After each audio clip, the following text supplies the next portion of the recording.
Ukrainians were shocked when protesters in February forced open the gates to Mezhigirya, former President Yanukovych's private residence. The gaudy opulence, estimated at over $1 billion, underscored mass suspicions of corruption among the country's leaders. And in a sign of continued distrust, the man still controlling it, Commandant Denis Tarakatelek, refuses to turn it over to the state.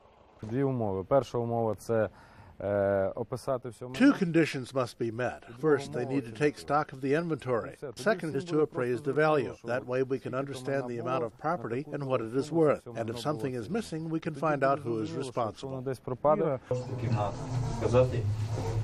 Security has improved since some protesters broke into a safe and looted what riches they could take.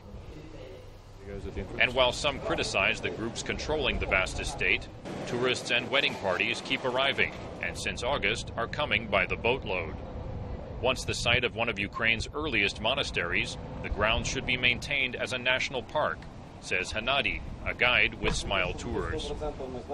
It is important for tourism because it gives a patriotic and religious education to people, not only to Ukrainians, but also because it started the spreading of our Orthodox faith. The grounds also feature a world-class canine training facility for bomb-sniffing and attack dogs.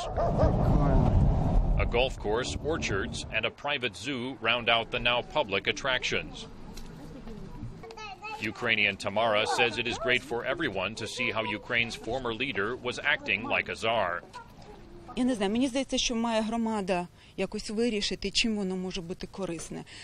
think the community should decide how we should use it.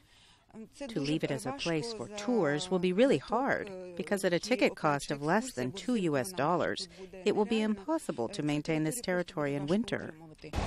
Those controlling the once closed-off luxury residence agree it should eventually become a museum dedicated to corruption. Some of them, like Denis Tarakatelek, even plan to tackle the issue personally by entering politics. But even after negotiating physical control, authorities in Ukraine will have an international legal challenge, as much of the estate was owned through offshore Western companies. Daniel Schearf, VOA News, Mezhigirya.